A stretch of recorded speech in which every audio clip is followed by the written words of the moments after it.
Welcome to MI Magazine presents Soul, a weekly entertainment show on fashion, arts and culture, relationships, mental health, and food. Our weekly guest hosts are Christy Graves Chambers, Carla Hill, Dr. Delvina Thomas, and Chef Irean. Now introducing our host, Miss Nikki Jellin. Hello, everybody, and good night. Welcome to MIA Magazine presents So I am your host. I am Nikki G, or Nikki Says YOLO. You can find me on Instagram under Nikki Says YOLO. We are here every single Wednesday, every Hump Wednesday at 7 p.m. So thank you so much for tuning in. Now, I want to start with this topic. I think it's kind of heavy within our Black community, and it's about the vaccine. Okay, so I know that a lot of Black and Brown people, they're really skeptical about the vaccine.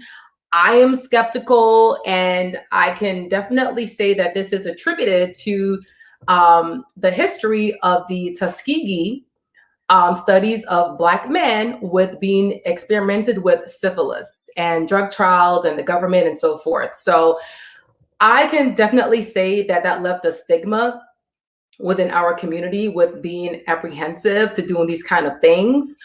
I am a little bit apprehensive as well. But I do want to say that these are really reputable companies who are actually, they're creating these vaccines. So you have Johnson & Johnson, you have Pfizer. I mean, they're really reputable companies. And they're not like a fly-by-day kind of company. They've been around for a very long time. And and a lot of people of other colors, they're taking this vaccine as well. So you have your whites, you have your Hispanics, your blacks, your browns, your reds, your peaches, your tans, your purples, your reds, whatever it is. But everyone's taking it. So I can understand the skepticism. What is your opinion about taking the vaccine? Like, do you think it's safe? Do you think it's time to kind of relax and kind of trust the government? So leave your comments in the chat. I'm curious. Let us know. Okay. Now, so join the African American Black Alzheimer's Disease Initiative at the John P. Hussman Institute of Human Genomics, University of Miami Miller School of Medicine. If you or someone that is experiencing loss of memory or memory problems, or if you know someone who has those problems, please contact the research team for more info at 877-686-6444. Again, that is 877-686-6444. Now, we have a really, really special guest tonight. She is the Vice President of Multicultural Tourism and Development for the Greater Miami CVB. She is gorgeous, smart, intelligent, a Black woman, very influential. You don't want to miss it. Stay put, don't leave. Now, over to my first co-host. She is the beautiful, stylish Christy Graves Chambers.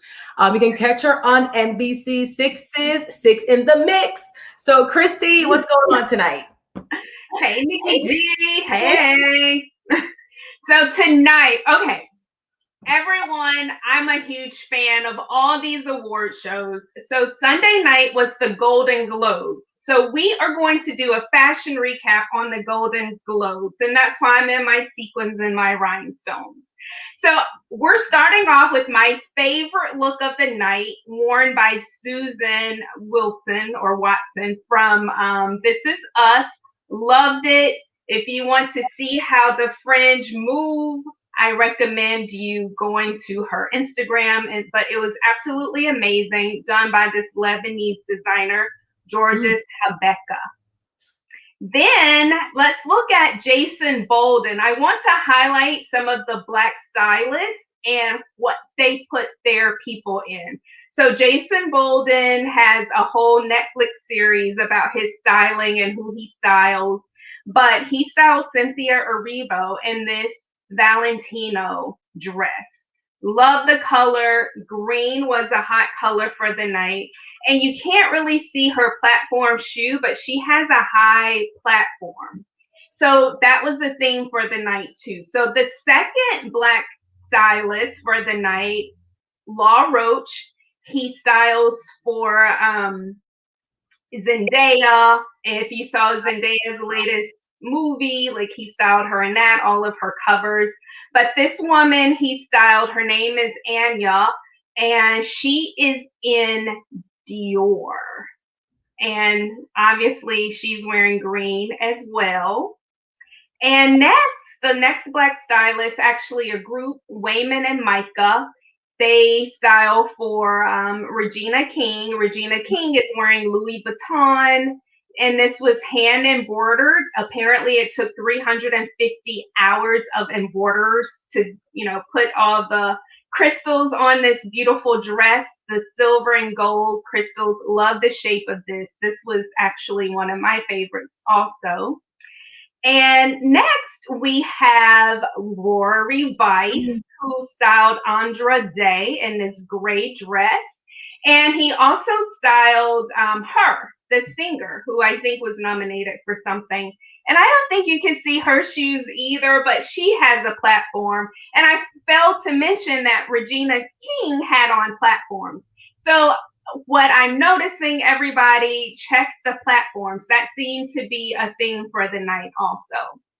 And I want to point out the next slide, I believe, is Viola Davis. Now, her stylist is not a Black person, but she wore a Black designer, LaVie by CK. So that is what her look turned out to be. And that is generally a recap of what you may have missed.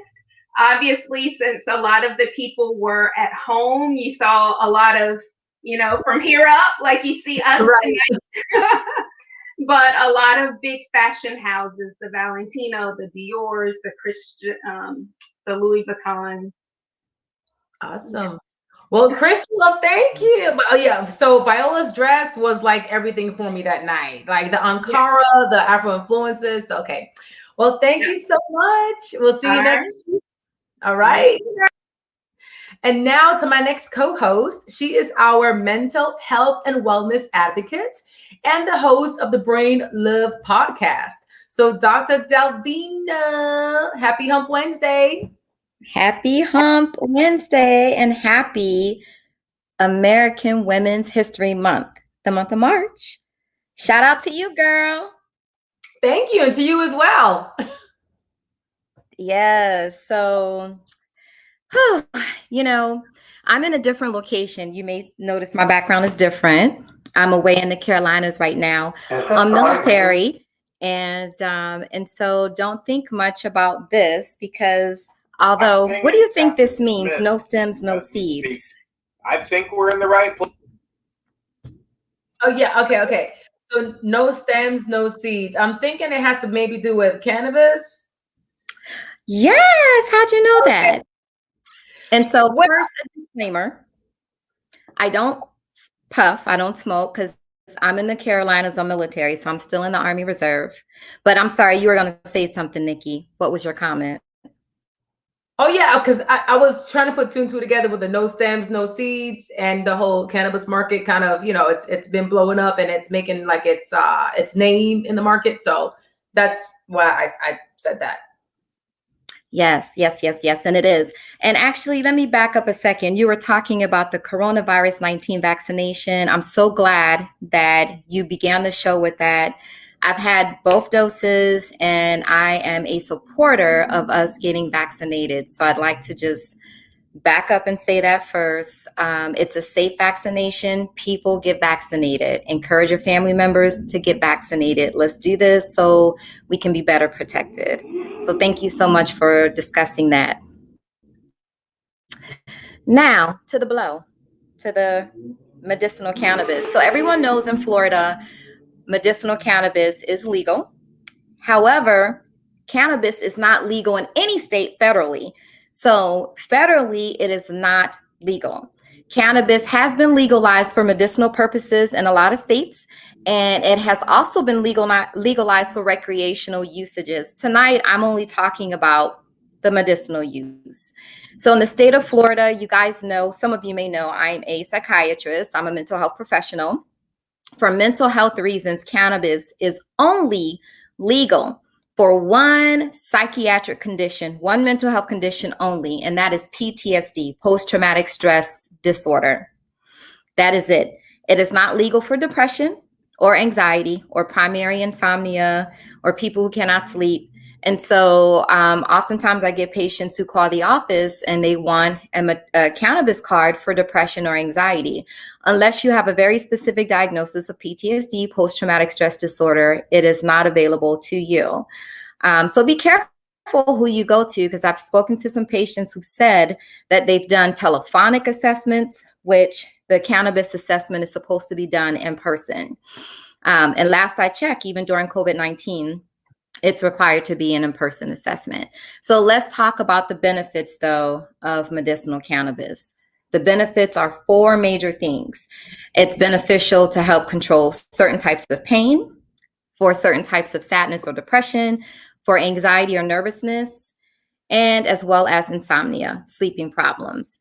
And so if you're the perfect fit for the cannabis, it could be a beneficial thing for you. And what do I mean by a perfect fit?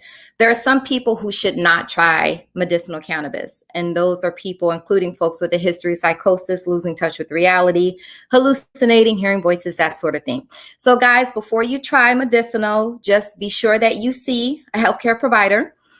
Do not, I'm dissuading folks from trying cannabis or weed off there in the street, because a lot of times it's combined or mixed with other things that can actually lead to bad outcomes. So be careful about what you smoke.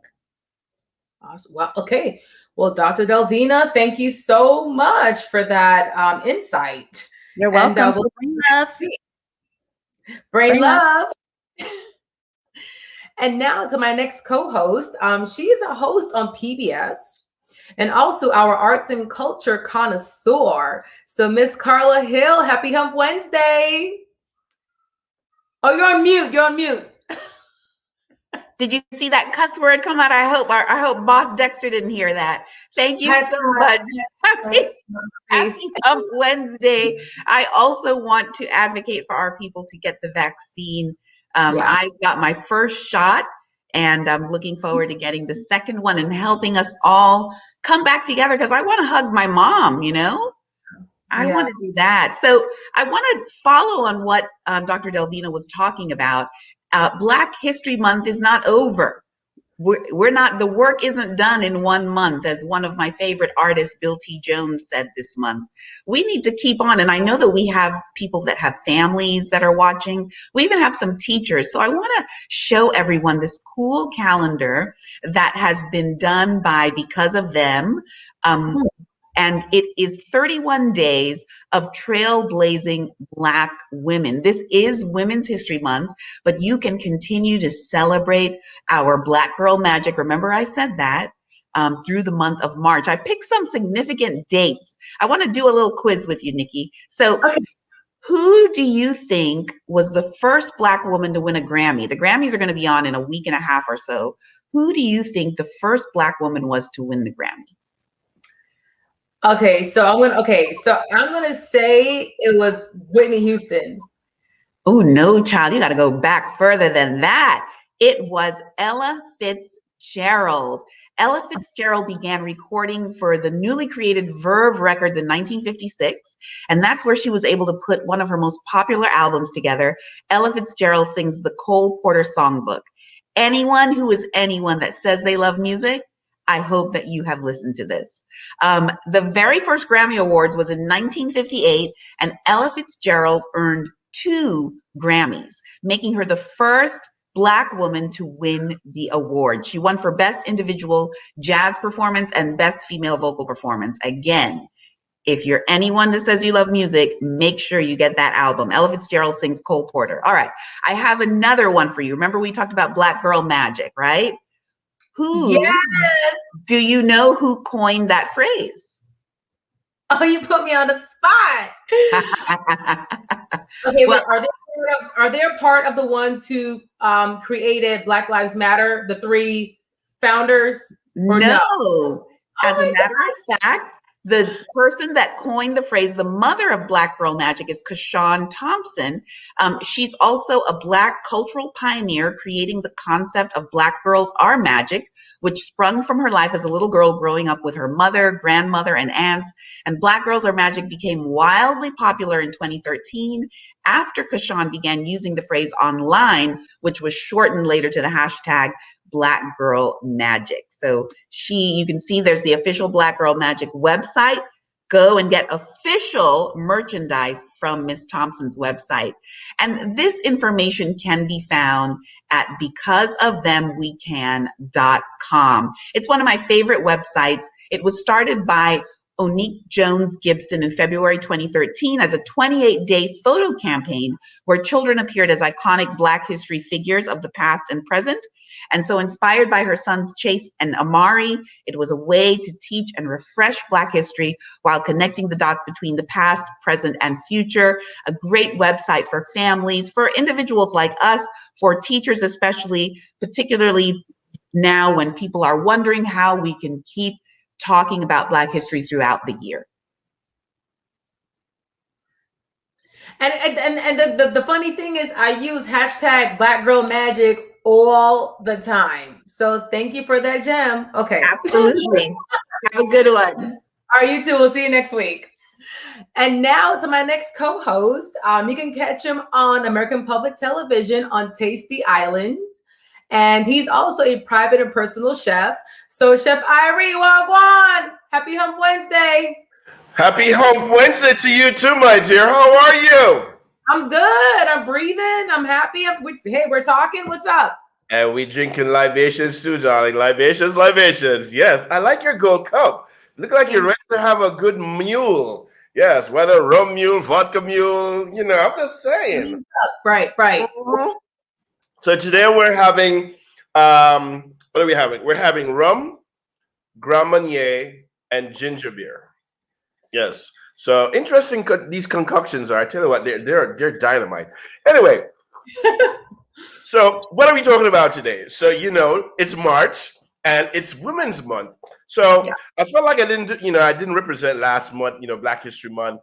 Talking about things I should have been spoken about, and I sort of ended that. So today we're going to, for the next couple of weeks, we're going to talk about Black chefs, female Black chefs. That have influenced, the business of food, just culinary. And the first person I want to start off, they all have various degrees of things that they've given to us. Sarah Estelle, these were, people from way back, some of them, Sarah back in the 1840s, 50s, 60s. And she was a culinary entrepreneur, she catered and all that good stuff. But what she got known for was ice cream. She started her own ice cream parlor, and so that was like a big thing back in the day. Policemen, everybody that were wanting some ice cream, she was selling it to them. And then times changed and moved on, and more people have introduced, and we're going to talk about the next person. Who is that? Cleo Johns. So Cleo Johns was a caterer. That was her thing. She loved to cater. But not only did she love to cater, she just loved cooking. She often said that, what, damn it, I could sometimes cook for free just because I love to cook. And so she did her thing, and, she was known to, back in the day, do like 7-8 caterings a day, and back then, that's a lot, especially when you talk about 30 up to 4,000 people. I was like, oh my God, and even right. Now today, it's a lot to do that many. So Cleo Johns, caterer. So we got Edna Lewis, the grande dame of Southern cuisine. Yes, her tall stature and frame, lent itself to a lot of grace, for this Black lady that sort of revolutionized in her simplicity the way Southern food was taught and told to us. And as an immigrant myself and as a chef, I try to embrace it all. From Creole, Southern, Mexican, everything. But seeing as we're here giving props Edna Lewis, Southern Cuisine. Yes. And then we're going to move right on to, yeah, baby, Dookie Chase, Miss Leah Chase, man. Miss Leah Chase. What do you want to know about Creole cooking, baby? You want that gumbo? You want that etouffee? Yeah, what I'm saying? Yes, you want that merleton stuffed with crab crackers? Look at her. She made Creole cuisine the bomb. You know, Dookie Chase, the restaurant there in New Orleans, was the place for politicians, entertainers, you name it, they were there. And during the civil rights, you know, she contributed a lot during the civil rights, feeding people during the civil rights. So big ups to Miss Leah Chase. And after her, who we got? We got Dookie Chase, yes, Chef Mariah Russell. Why do I mention Chef Mariah Russell? Yes, she's not in the age category of a lot of the first people that I mentioned, but Chef Mariah Russell is the first Black woman to have gain a Michelin star under tutelage in Chicago, working, you know, with her partners and everything at restaurant Kiko, Asian flair, and she has since stepped down. And one of the remarkable things for her that she got this Michelin star 2 days before her 30th birthday.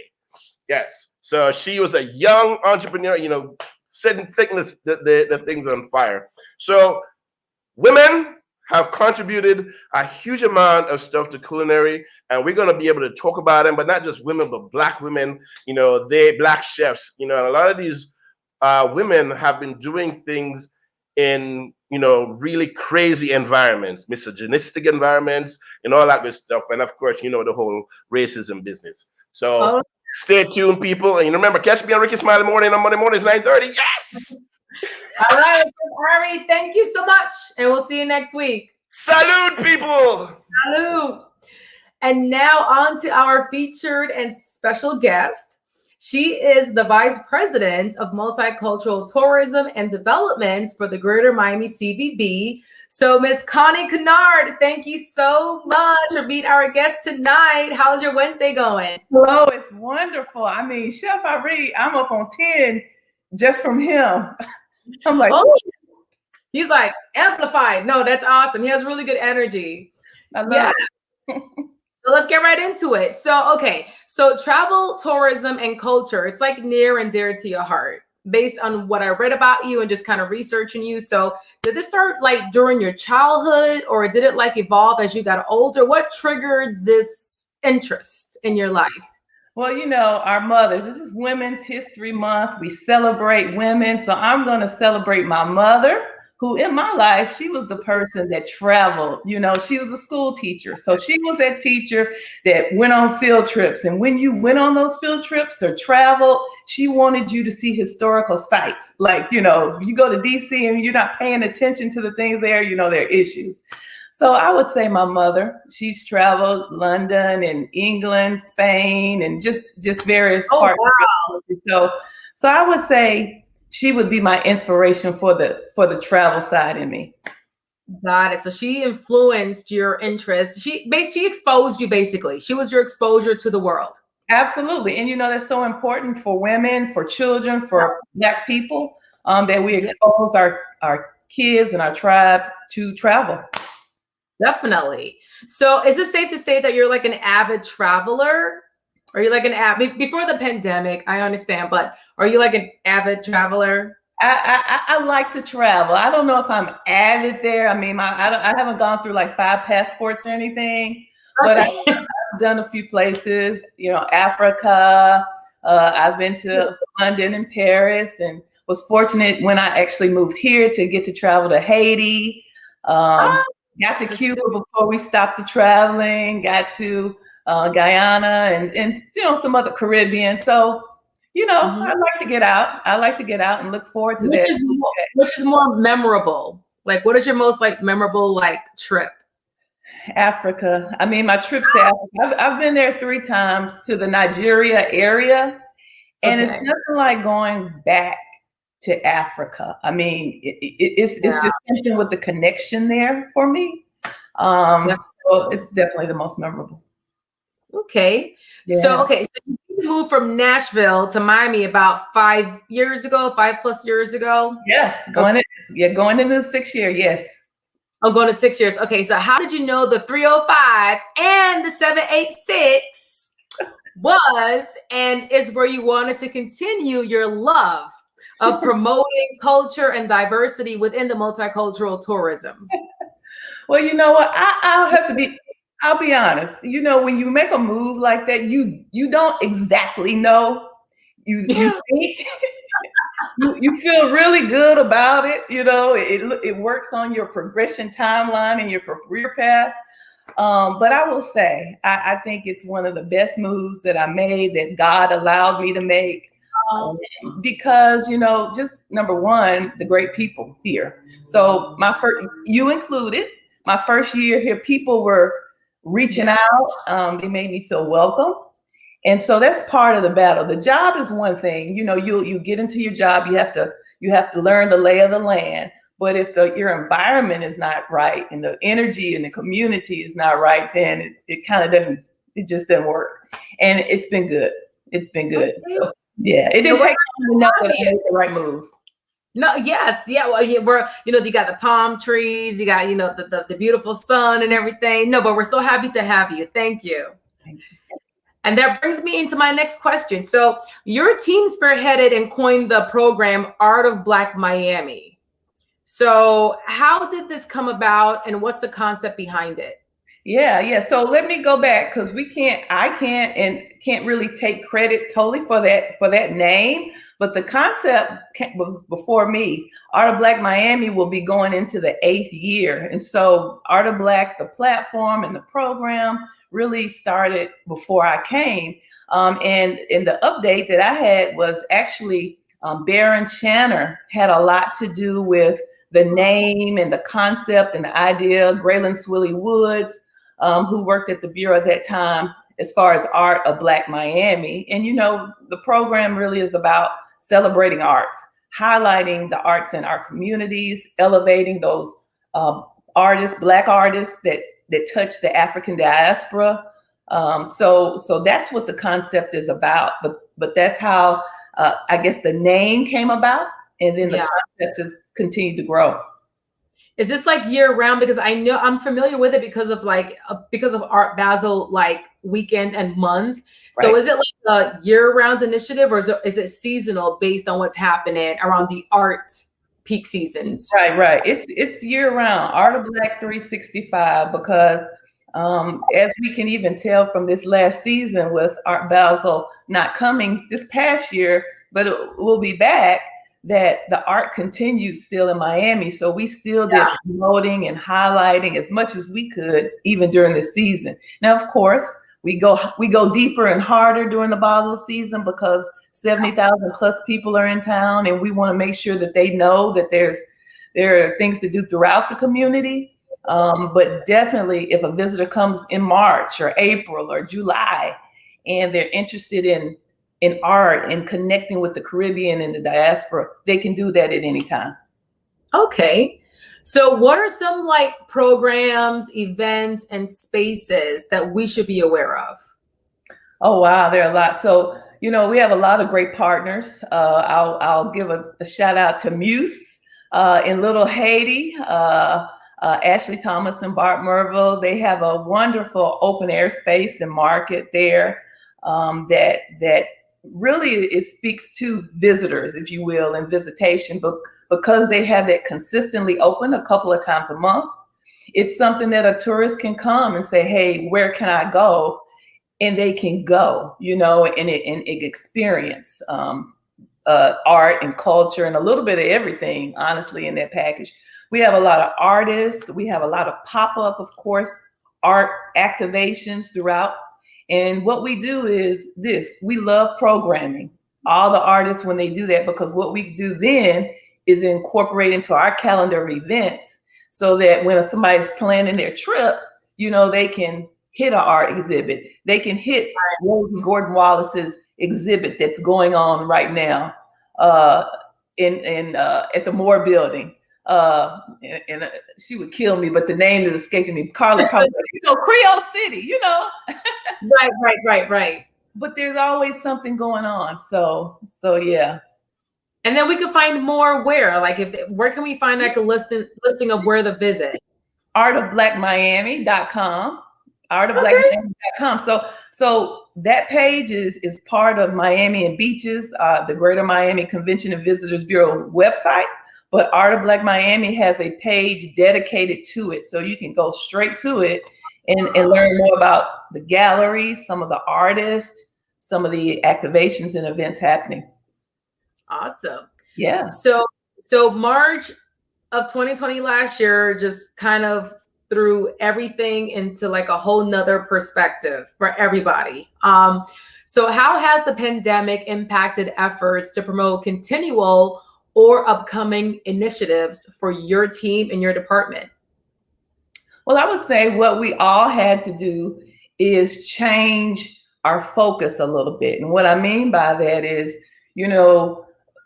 we couldn't promote in the same way because people were not traveling, right? Mm-hmm. So our at least our initial goal was to see what we can do to help our community and the businesses make it through this phase as far as tourism. So what we did immediately is started to do business type programming, recovery. Where do you find grants? Where can you get money? What are the hospitality programs that are helping our businesses get through this hump? So our focus came to be more of a business platform, if you will. Inspirational platforms in there. We had Les Brown give a little inspiration virtual session. We've had some art mindfulness sessions in there, along with how do I get PPE or whatever, So we had to change that programming initially. Now we're in what we call our recovery, and we've launched some campaigns, hopefully you've seen, called Miami Land and art, cultural and heritage campaigns, because Miami Land is like this. We're safer outside. That was the initial, being outside, open air. We know that. Think about Miami-Dade. We have a lot of open air things to do. And so that's kind of part of our initial. Now, you talked about how we market. That's the route that we're going. And now, of course, the hotels and facilities are open back up. We're promoting how safe they are, the social distancing and all the protocols. So that's kind of where we are now. And we're starting to see people coming back, especially leisure travel. Right. Like from like the out of towners, basically, like staters traveling now back to Miami. You see, like there's an increase compared to maybe last year or maybe 2 months ago. Oh, absolutely. Those culture seekers, those people that don't mind traveling, they know to mask up. As long as they have their mask and their stuff, they're good. They will travel, get on a plane. And Florida is one of those destinations. We're like at the top of the list of cities that people will go back to after, now, but kind of after COVID, we're like at the top. We're the tropical island getaway. Yeah. But you don't need a passport for at this point. Yeah, exactly. You can fly or drive. So what about the spring breakers? Like, how is that going to impact, I guess, visitors? Yeah. I mean, look, people are going to come here, period, because that's what happens during this time. We just want everybody, when you come, we say, please come and wear your mask and try to keep it safe so that we won't then become this area that becomes a super spreader, right? Right. We welcome visitors. That's what we do. Tourism is Miami's #1 industry. So we want people to come. We just need people to keep on their mask and do what they need to do, right? Okay. Yeah. So what legacy would you want to leave behind? Legacy I would want to leave behind. I think one of the main things, first and foremost, when people think about, say, me, or if there's something written, or if there's some kind of story about, did you know her? I want people to know that I'm real and genuine. I want people to think of me as somebody they can trust and was just kind of honorable, if you will. You know, we all try our best to live our life in that space, right? And I'm still, it's a process. But It is. First and foremost, I hope that I'm remembered like that. Now, when that trickles into some of the outreach and some of these initiatives that are physically left, and you might see my name on something, or she did this, that's great too, you know, but I want them to remember me in that, who I am, and then hopefully they'll remember those other things, if you see what I'm saying. I want to definitely, I love to be involved with things that, you know, will last forever for sure. But I also want the person that I am to be kind of remembered, you know, in that, you know. Of course. So you had like leaving a footprint basically, and just what's going to happen after, and the footprint of what's going to happen next. So yeah. So what would you tell your younger self, and how old would you be? Oh, wow. What would I tell my younger self?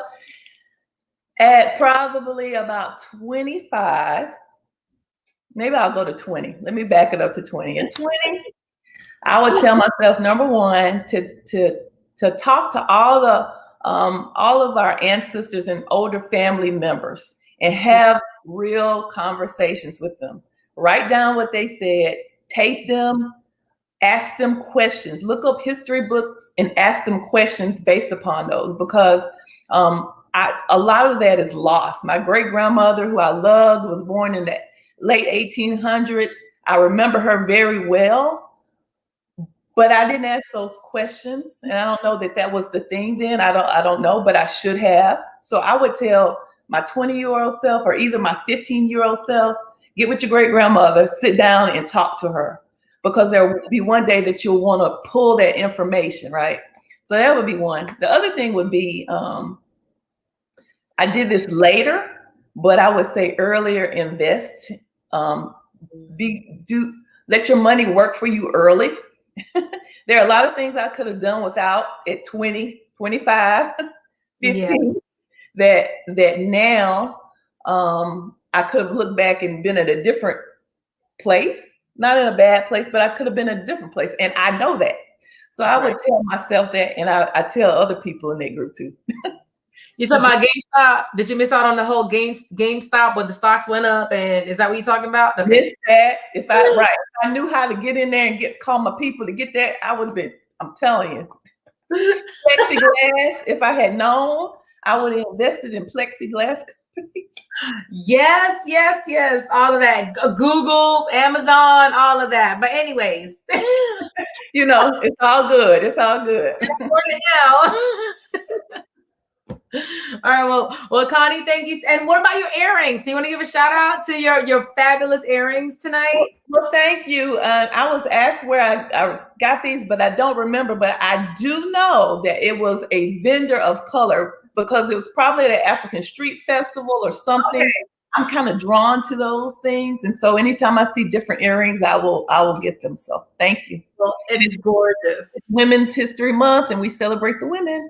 Yes, we are, and your fro is popping. So I want to be like you. Hey.